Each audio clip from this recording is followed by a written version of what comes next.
तो जब भी कभी भारत में चुनाव होता है ना, तो जब चुनाव के नतीजे आते हैं ना, तो एक पार्टी की जीत होती है तो किसी पार्टी की हार होती है। लेकिन जो पार्टी जीत जाती है तो वो तो अपनी सरकार बना लेती है, लेकिन जो पार्टी हार जाती है वो अपनी हार को एक्सेप्ट कर लेती है कि भाई हमने ऐसा कुछ नहीं किया और हम अपनी हार को स्वीकार करते हैं, दैट्स इट। और यही डेमोक्रेसी की खूबसूरती होती है। लेकिन बहुत सारे देश ऐसे हैं जहाँ पर कोई आदमी चुनाव हार जाए तो वो अपने सपोर्टर से कहता है कि जाओ और धावा बोल दो, सरकार की बिल्डिंग पे कब्जा कर लो, पार्लियामेंट पे कब्जा कर लो, ये कर दो वो कर दो। और इस तरह से पूरे के पूरे देश में केओस मच जाता है, अफरा तफरी मच जाती है, दंगे हो जाते हैं और बहुत सारी वायलेंस हमें देखने को मिलती है। और कुछ इसी तरह का जो मामला हमारे सामने आ रहा है वो ब्राज़ील का आ रहा है, क्योंकि देखा जाए तो 1 जनवरी को ब्राज़ील में बने हैं नए प्रेसिडेंट लूला डा सिल्वा। लेकिन इससे पहले जो थे जेयर बोल्सोनारो थे, वो राइट विंग के प्रेसिडेंट थे।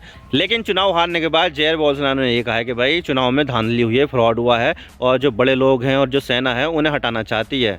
तो इस तरह से यहाँ पर जो उसके सपोर्टर थे उन्होंने यहाँ पर पूरी पूरी ब्राज़ीलिया जो उसकी राजधानी है वहाँ पर धावा बोल दिया, और जो 3 पावर टावर है वहाँ पर धावा बोल दिया, और वहाँ पर जो पार्लियामेंट की बिल्डिंग थी उस पर कब्जा कर लिया, तोड़फोड़ कर दी, और जो प्रेसिडेंट का जो ऑफिस था वहाँ पर धावा बोल के वहाँ पर लूटपाट कर दिए, तोड़फोड़ कर दी, आग लगा दी, और जो सुप्रीम कोर्ट था ना उसको भी नहीं छोड़ा। तो क्या है ये पूरा मामला, आज इसके बारे में पूरी डिटेल के साथ बात करते हैं। लेकिन उससे पहले अगर आप चैनल पर नए हो तो चैनल को जरूर सब्सक्राइब कीजिए और बेल आइकन को दबा दीजिए ताकि आपको हमारी लेटेस्ट वीडियो सबसे पहले देखने को मिले। तो चलिए वीडियो का आगाज़ करते हैं। तो CNN का आर्टिकल है, Bolsonaro supporter storm Brazilian Congress. 9 जनवरी का ये आर्टिकल है। आप देख सकते हैं कि ब्राज़ील के जो पूर्व राष्ट्रपति बोल्सोनारो है उसके सपोर्टर्स ने ब्राज़ील की जो कांग्रेस है उसको स्टॉर्म कर दिया है, दंगा फसाद कर दिया, वहाँ पे आग लगा दी है, लूटपाट कर दी है। बहुत बुरी हालत हो गई है इस समय ब्राज़ील की कांग्रेस की। वहाँ के पार्लियामेंट को कांग्रेस कहा जाता है, जैसे कि अमेरिका में भी कांग्रेस कहा जाता है। और इसी तरह से scroll dot in Brazil ex president Jair Bolsonaro supporter storm presidential palace supreme court. यहाँ पर प्रेसिडेंशियल पैलेस जो है उसको भी स्टॉर्म कर दिया है और जो सुप्रीम कोर्ट है उसको भी स्टॉर्म कर दिया है, और जो वहाँ की जो कांग्रेस है वो तो कर ही दिया है। तो बात करते हैं कि आखिर मामला क्या है और हम इसकी बात क्यों करें। तो देखिए, ब्राज़ील की राजधानी में इस समय हालात बहुत ज़्यादा ख़राब चल रहे हैं और ब्राज़ील की राजधानी ब्राज़ीलिया में दंगे फसाद हो रहे हैं। और इसकी तुलना आज से ठीक 2 साल पहले हुई घटना से की जा सकती है, 6 जनवरी को, जब अमेरिका के राष्ट्रपति डोनाल्ड ट्रंप चुनाव हार गए और जो बाइडेन राष्ट्रपति बने थे। तो तब डोनाल्ड ट्रंप के समर्थकों ने भी व्हाइट हाउस पर ही धावा बोल दिया था और व्हाइट हाउस में घुसकर वहाँ तोड़फोड़ की, और बहुत सारे कांग्रेसमैन और कांग्रेस वुमन को व्हाइट हाउस छोड़कर अपनी जान बचाने के लिए वहाँ से भागना पड़ा था। वहाँ पर आग लगा दी थी, वहाँ पर स्टॉर्म कर दिया था, फर्नीचर तोड़ दिए थे और जो सुरक्षा की व्यवस्था थी वो पूरी की पूरी ध्वस्त कर दी थी। और अब ठीक वैसा ही ब्राज़ील में हो रहा है। वहाँ पर 1 जनवरी से पहले जायर बोल्सोनारो राष्ट्रपति थे, जिन्हें साउथ अमेरिका का डोनाल्ड ट्रंप भी कहा जाता है, और वो भी चुनाव हार गए और लूला डा सिल्वा ब्राज़ील के राष्ट्रपति बन गए 1 जनवरी को। लेकिन डोनाल्ड ट्रंप की तरह बोल्सोनारो ने भी इलेक्शन रिजल्ट को मानने से ही इनकार कर दिया था कि भाई ये फ्रॉड इलेक्शन हुए हैं और ये मुझे सत्ता से हटाने की चाल है। इसके लिए आप वीडियो देखिए कि कितनी ज़्यादा यहाँ पर दंगा फसाद हो रहा है।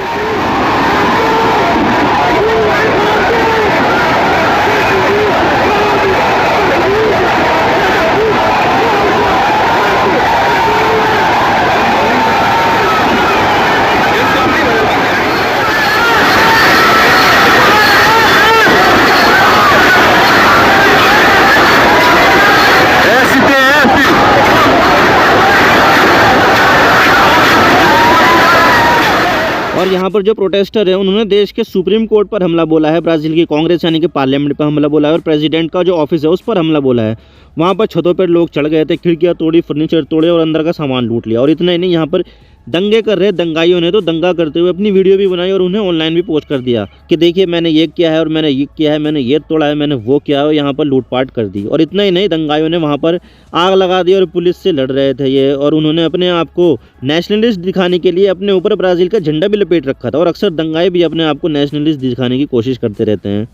फिर वहाँ पर पुलिस ने एक्शन लिया, टियर गैस छोड़ी, रबड़ की गोलियां मारी और मिर्च वाला स्प्रे छोड़ा। और जब स्थिति आउट ऑफ कंट्रोल हो गई तो तब यहाँ पर मिलिट्री ने स्टेप इन किया और फिर सरकारी बिल्डिंगों को दंगाइयों के कब्जे से छुड़ाया गया। और इसी चीज़ को देखते हुए पूरी दुनिया के लोगों ने चिंता जताई और इसके लिए मोदी जी ने भी चिंता दिखाई है कि भाई यहाँ पर ऐसा ठीक नहीं है करना। आप देख सकते हैं इंडिया टुडे का आर्टिकल है, deeply concerned says PM Modi as Brazil ex president Bolsonaro supporter run riot. Prime minister Narendra Modi said he was deeply concern, यानी कि बहुत ज़्यादा चिंता है मोदी जी को। तो आप देख सकते हैं कि दुनिया भर के नेताओं ने इसके ऊपर कंसर्न जाहिर किया है। और इतना ही नहीं, बहुत सारे नेता जो बाइडेन है उन्होंने भी ऐसे ही कुछ बोला है, फ्रांस के राष्ट्रपति, बहुत सारे लोगों ने, दुनिया भर के जो नेता है ना, उन्होंने यहाँ पर चिंता जाहिर की है कि भाई ऐसा नहीं होना चाहिए था। और अब हम देख लेते हैं कि ये ब्राज़ील कहाँ पर है। तो ये है ब्राज़ील, जिसकी राजधानी है ब्राज़ीलिया, और ये ब्राज़ील के सेंटर में आता है, जिससे ये काफ़ी सही तरीके से एक्सेसिबल भी है, क्योंकि हर तरह से लोग जो है यहाँ पर एक्सेस कर सकते हैं राजधानी बीच में होने से। और इस देश की आबादी लगभग 21 करोड़ है। वैसे देखा जाए तो लैटिन अमेरिका में मोस्टली स्पेनिश बोली जाती है, लेकिन ब्राज़ील ये एक ऐसा देश है जहाँ पर पुर्तगाली भाषा बोली जाती है। वैसे ब्राज़ील क्षेत्रफल में भारत से भी बड़ा है और इसकी जीडीपी भी लैटिन अमेरिका में सबसे बड़ी है। और इस देश को लंग ऑफ द वर्ल्ड भी कहते हैं, क्योंकि यहाँ पर आपको मिलेंगे अमेज़न रेन फॉरेस्ट, जो हवा में सबसे ज़्यादा ऑक्सीजन छोड़ते हैं। फिर आता है इंडोनेशिया का नंबर। इंडोनेशिया के जो रेन फॉरेस्ट है वो नंबर 2 पर आते हैं। तो ब्राज़ील एक काफ़ी ज़्यादा इंपॉर्टेंट देश है और इसके जो संबंध है लगभग सभी देशों के साथ अच्छे ही हैं, चाहे वो रूस हो, चाइना हो, भारत हो या अमेरिका हो। लेकिन सवाल ये आता है कि ब्राज़ील में जो लोग दंगे कर रहे हैं वो कौन है और ये क्या चाहते हैं। तो देखिए, ये जो ब्राज़ील में लोग दंगे कर रहे हैं वो वहाँ की पार्लियामेंट में घुसकर तोड़फोड़ और लूटपाट कर रहे हैं। वो एक दूरदर्शी नेता, यानी कि जो फार राइट के जो नेता है जेयर बोल्सोनारो, उसके सपोर्टर हैं। और 31 दिसंबर तक ब्राज़ील के राष्ट्रपति जेयर बोल्सोनारो ही थे। लेकिन बोल्सोनारो की 4 साल की टर्म खत्म हो रही थी, क्योंकि ब्राज़ील में राष्ट्रपति का टेन्योर 4 साल का होता है। तो वहाँ पर फ्रेश इलेक्शन अक्टूबर में होके आओ और यहाँ पर वोट डालो।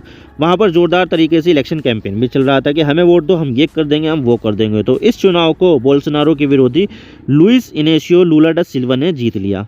और ये बहुत ही ज़्यादा क्लोज चुनाव था, क्योंकि दोनों लोगों के बीच में 2% से भी कम का अंतर था। और इस चीज़ को लेकर बोल्सोनारो ये कहते हैं कि भाई मेरे खिलाफ साजिश हुई है और मुझे सत्ता से हटाने की चाल चली गई है।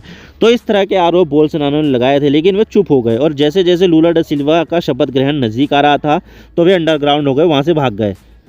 बोल्सोनारो तो चुप हो गए, लेकिन बोल्सोनारो के जो सपोर्टर्स थे वो चुप नहीं हुए। उन्हें लगता था कि भाई बोल्सोनारो के साथ सच में बहुत ज़्यादा गलत हुआ है और बोल्सोनारो से सत्ता छीनने में मिलिट्री, मीडिया और बड़े लोग एक साथ आ गए हैं और यहाँ पर कॉन्स्पिरेसी की गई है ताकि बोल्सोनारो को ब्राज़ील की सत्ता से हटाया जा सके। और बोल्सोनारो के सपोर्टर यहाँ नहीं रुके और उन्होंने लुला डा सिल्वा को राष्ट्रपति बनने से रोकने के लिए ब्राज़ील की सेना से ये डिमांड की कि भाई हमें लुला डा सिल्वा एज ए प्रेसिडेंट चाहिए ही नहीं, हमें भरोसा ही नहीं है उन पर, तुम आओ और इसे राष्ट्रपति बनने से रोक दो। लेकिन डेमोक्रेटिक प्रोसेस में ऐसा नहीं होता है कि जो चुनाव जीते उसे राष्ट्रपति ना बनाया जाए। तो आखिरकार 1 जनवरी को लुला डा सिल्वा ने राष्ट्रपति पद की शपथ ले ही ली। और वो तो लेते ही ऑब्वियस सी बात है, क्योंकि वो चुनाव जीते थे तो उन्हें तो लेना ही था। और इसी दौरान बोल्सोनारो सपोर्टर्स और पुलिस के बीच लगातार झड़पें होती रही। कभी कभी ये आग लगा देते थे कारों में, तो कभी कभी हिंसा भी हो जाती थी। और लुला डा सिल्वा 1 जनवरी को ब्राज़ील के राष्ट्रपति बने तो तब बोल्सोनारो के समर्थकों ने एक ऑनलाइन कैंपेन चलाया कि भाई हमें अपना देश बचाना होगा।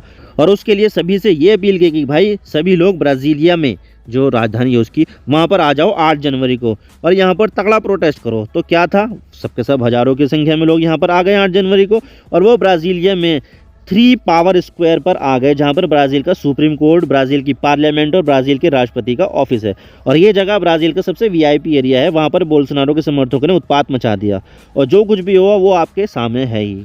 और जो भी दंगे ब्राज़ीलिया में हुए हैं उसके लिए ब्राज़ील के राष्ट्रपति लुला डा सिल्वा ने पूर्व राष्ट्रपति बोल्सोनारो को टारगेट किया और बोला है कि भाई जो कुछ भी ब्राज़ीलिया में हुआ है, जो भी दंगा हुआ है, उसके लिए बोल्सोनारो ही जिम्मेदार है। और बोल्सोनारो के समर्थकों ने जिन्होंने दंगा किया है उन्हें अब पनिश भी ज़रूर करेंगे, भाई हम छोड़ेंगे नहीं उनको। लेकिन यहाँ पर बोल्सोनारो ने इस एक्यूजेशन को ही रिजेक्ट कर दिया कि भाई मेरी वजह से कुछ नहीं हुआ है और जो आरोप लग रहा है वो पूरी तरह से बेबुनियाद है। और जो बोल्सोनारो है ना वो अभी इस समय अमेरिका में है, क्योंकि जो शपथ ग्रहण हो रहा था ना लुला डा सिल्वा, उससे 1-2 दिन पहले ही वो अमेरिका भाग गए कि भाई हम यहाँ पर रहेंगे नहीं, क्योंकि वहाँ पर अगर रहते तो कुछ ना कुछ गड़बड़ हो ही जाती। तो इस वजह से जो यूएसए के जो लॉ मेकर्स है, जो वहाँ के सांसद है, जो कांग्रेसमैन है, कांग्रेस वुमेन है, उन्होंने कह दिया कि भाई यहाँ से बोल्सोनारो को निकालो और यहाँ से भेजो वापस ब्राज़ील में, जो कुछ भी होगा वो खुद देख लेंगे।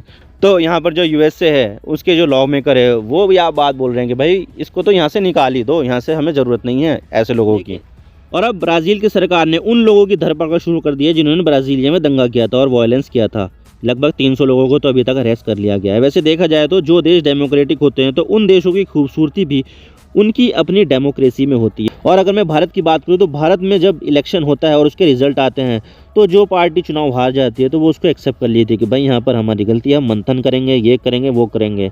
और जबकि ब्राज़ील और अमेरिका की बात करें तो यहाँ पर ये दिक्कत आती है कि भाई जो लोग हार जाते हैं वो अपनी हार स्वीकार नहीं करते हैं कि भाई मुझे मेरे खिलाफ तो भाई यहाँ पर साजिश हुई है, मैं तो जीता हुआ था। तो इस तरह से ये बात करते हैं कि भाई मैं हार ही नहीं सकता क्योंकि मेरे पास तो वोट शेयर इतना था। तो मैं कह सकता हूँ कि भारत की जो डेमोक्रेसी है वो आज भी बहुत ही बेहतर स्थिति में हो। और आपको तो ये भी पता होगा कि जब अटल बिहारी वाजपेयी जी ने 1996 में सरकार बनाई थी ना अपनी बीजेपी की, तो तब वो अपनी मेजोरिटी साबित ही नहीं कर पाए और शपथ लेने के 13 दिन बाद ही उन्होंने इस्तीफा दे दिया था। तो भारत एक बेहतर डेमोक्रेटिक देश है और ब्राज़ील के लोगों को शांत हो जाना चाहिए अभी। और जब 4 साल बाद चुनाव होंगे ना, तो तब वहाँ पर अपना जोर दिखाना चाहिए और वहाँ पर कोशिश करनी चाहिए कि भाई अब इसको जिता दो। आप मेरे इंस्टाग्राम पर भी जुड़ सकते हो। आप सिंपली जाइए इंस्टाग्राम में और सर्च कीजिए I_इमरान सिद्दीकी और आप मुझे फॉलो कर सकते हैं। इसके अलावा आप मुझे ट्विटर पर भी फॉलो कर सकते हैं, यहाँ पर भी सेम ही यूज़र नेम है I_इमरान सिद्दीकी। तो दीजिए मुझे इजाज़त, मैं मिलता हूँ आपसे नेक्स्ट वीडियो में। अगर आपको वीडियो थोड़ी सी भी पसंद आए तो चैनल को ज़रूर सब्सक्राइब कीजिए। Thank you for watching. I really appreciate your precious time. God bless you all. Now signing off.